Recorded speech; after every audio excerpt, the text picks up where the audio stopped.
warahmatullahi wabarakatuh.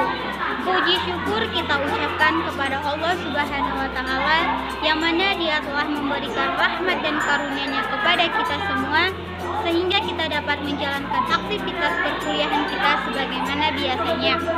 Sholawat beriringkan salam, tak lupa kita kirimkan doa kepada Nabi besar kita Muhammad SAW yang berlafazkan doa Allahumma sholli ala Sayyidina Muhammad wa ala ali Sayyidina Muhammad. Kata-kata penghormatan yang saya hormati Ibu Sandra Ayu selaku pembimbing mata kuliah pengantar akuntansi 1 dan teman-teman semuanya. Baiklah, di penjelasan video kali ini kami akan menjelaskan tentang perencanaan audit dan prosedur analitis. Saya Windy Nesita, NIM 1916040075, bertugas sebagai moderator sekaligus sebagai pemateri. Di penjelasan video kali ini saya tidak sendiri. Saya bersama dua rekan saya, yaitu Hai, saya Reviza dengan NIM 1916040092. NIM 1916040090. Baiklah, saya Windy Nesita, NIM 1916040075 akan menjelaskan materi yang pertama, yaitu perencanaan. Prinsip-prinsip yang mendasari standar auditing ICPI menunjukkan auditor harus merencanakan pekerjaan dan mensupervisi setiap asisten secara memadai. Ada 3 alasan utama mengapa auditor harus merencanakan penugasan dengan tepat.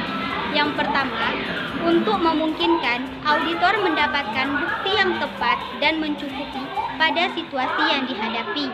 Yang kedua, untuk membantu menjaga biaya audit tetap wajar. Sedangkan yang ketiga, untuk menghindari kesalahpahaman dengan klien. Ada 2 istilah risiko. Yang pertama, risiko audit yang dapat diterima. Yang kedua, risiko inherent. Tahap perencanaan audit awal. Perencanaan audit awal melibatkan 4 hal yang semuanya harus dilakukan lebih dulu dalam audit. Yang pertama, audit memutuskan apakah akun menerima klien baru atau terus melayani klien yang ada sekarang. Sedangkan yang kedua, auditor mengidentifikasi mengapa klien menginginkan atau membutuhkan audit. 3. Untuk menghindari kesalahpahaman, auditor harus memahami syarat-syarat penugasan yang ditetapkan klien. Yang keempat, auditor mengembangkan strategi audit secara keseluruhan, termasuk staf penugasan dan setiap spesialis yang diperlukan. Selanjutnya, investigasi atas klien baru. Sebelum menerima klien baru, kebanyakan kantor akuntan publik akan menyelidiki penugasan tersebut untuk menentukan akseptabilitasnya. Sedangkan klien yang berlanjut setiap tahun, banyak KAP yang mengevaluasi klien-klien yang ada saat ini guna menentukan apakah ada alasan untuk menghentikan audit. Selanjutnya, mengidentifikasi alasan klien untuk penugasan audit. 2 faktor utama yang mempengaruhi risiko audit yang dapat diterima adalah pemakai laporan keuangan yang mungkin dan maksudnya menggunakan laporan tersebut. Dan selanjutnya, memahami klien. Apa yang dimaksud dengan memahami klien? Pemahaman yang jernih tentang syarat-syarat penugasan harus dimiliki oleh klien dan KAP. Selanjutnya, mengembangkan strategi audit secara keseluruhan. Setelah memahami alasan klien untuk melakukan audit, auditing harus mengembangkan dan mendokumentasikan strategi audit pendahuluan yang menetapkan lingkup, penetapan waktu, arah audit, serta memandu pengembangan rencana audit. Selanjutnya, memilih staf untuk melakukan penugasan. Auditor harus menempatkan staf yang tepat pada penugasan agar sesuai dengan standar auditing dan untuk meningkatkan efisiensi audit. Dan yang terakhir, mengevaluasi kebutuhan akan spesialis dari luar. Jika audit membutuhkan pengetahuan khusus, mungkin kantor akuntan perlu berkonsultasi dengan spesialis. Yang ketiga, yaitu menilai resiko klien. Auditor menggunakan pengetahuan yang diperolehnya dari pemahaman strategis atas bisnis dan industri klien untuk menilai risiko bisnis klien, yaitu risiko bahwa klien akan gagal dalam mencapai tujuannya. Risiko bisnis klien dapat timbul dari banyak faktor yang mempengaruhi klien dan lingkungannya, seperti teknologi baru yang mengikis keunggulan kompetitif klien, atau klien gagal melaksanakan strategi sebaik pesaing.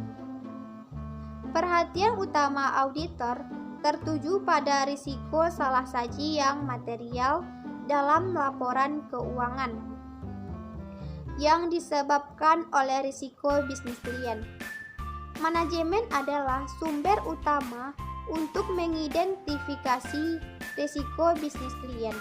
Dalam perusahaan publik, manajemen harus melaksanakan evaluasi yang menyeluruh atas risiko bisnis klien yang relevan, yang mempengaruhi pelaporan keuangan, agar mampu meyakinkan laporan keuangan kuartalan dan tahunan, dan untuk mengevaluasi efektivitas pengendalian dan prosedur pengungkapan. Yang keempat, melaksanakan prosedur analitis pendahuluan. Auditor melaksanakan prosedur analitis pendahuluan untuk memahami dengan lebih baik bisnis klien dan untuk menilai risiko bisnis klien. Salah satu prosedur bisnis tersebut yaitu membandingkan rasio klien dengan benchmark industri atau pesaing untuk diindikasikan kinerja perusahaan. Pengujian pendahuluan seperti itu dapat mengungkapkan perubahan yang tidak biasa dalam rasio yang dibandingkan dengan tahun sebelumnya atau dengan rata-rata industri. Sehingga auditor mengidentifikasi area yang mengalami kenaikan risiko salah saji yang membutuhkan perhatian lebih lanjut selama audit. Selanjutnya, analisis prosedur. Prosedur analitis didefinisikan oleh standar auditing sebagai evaluasi atas informasi keuangan yang dilakukan dengan menganalisis hubungan yang masuk akal antara data keuangan dan non-keuangan.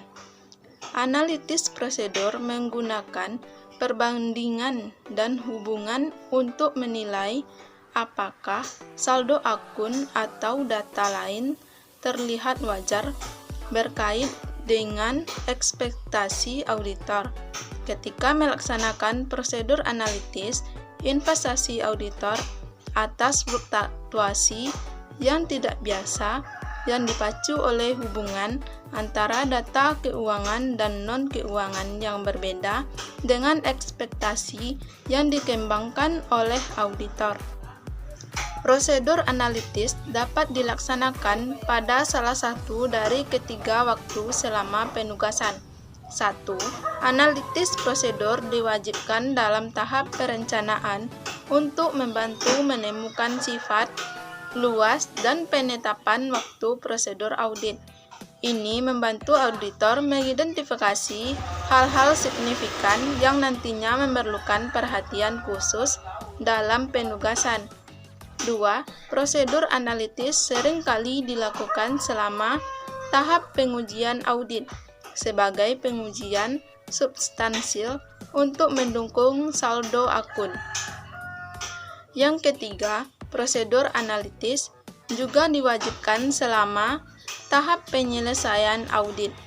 Pengujian semacam ini berfungsi sebagai review akhir atas salah saji yang material atau masalah keuangan dan membantu auditor mengambil pandangan objektif akhir laporan keuangan yang telah diaudit. 5. Prosedur analitis. Biasanya, auditor membandingkan saldo dan rasio klien dengan saldo dan rasio yang diharapkan dengan menggunakan satu atau lebih jenis prosedur analitis. Berikut.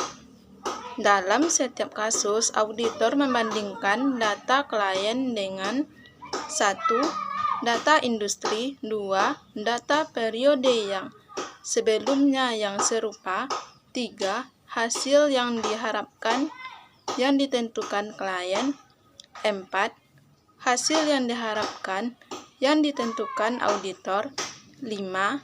Hasil yang diharapkan dengan menggunakan data non-keuangan. 1. Membandingkan data klien dan data industri. Manfaat paling penting dari perbandingan industri adalah membantu memahami bisnis klien dan sebagai indikasi atas kemungkinan adanya kegagalan keuangan.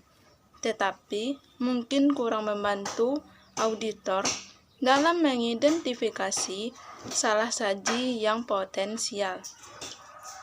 Kelemahan utama penggunaan rasio dalam auditing adalah perbedaan antara sifat informasi keuangan klien. Ini terjadi karena rata-rata industri lebih luas. 2. Membandingkan data klien dengan data periode sebelumnya yang serupa. Berbagai prosedur analitis akan memungkinkan auditor untuk membandingkan data klien dengan data serupa dari satu lebih periode sebelumnya. Berikut beberapa contoh yang umum. A. Membandingkan saldo tahun berjalan dengan tahun sebelumnya. B. Membandingkan rincian total saldo dengan rincian yang serupa untuk tahun sebelumnya. C. Menghitung rasio dan hubungan persentase untuk dibandingkan dengan tahun sebelumnya. 3. Membandingkan data klien dengan hasil yang diharapkan yang ditentukan klien kebanyakan. Perusahaan menyiapkan anggaran atau budget untuk berbagai jenis operasi dan hasil keuangan.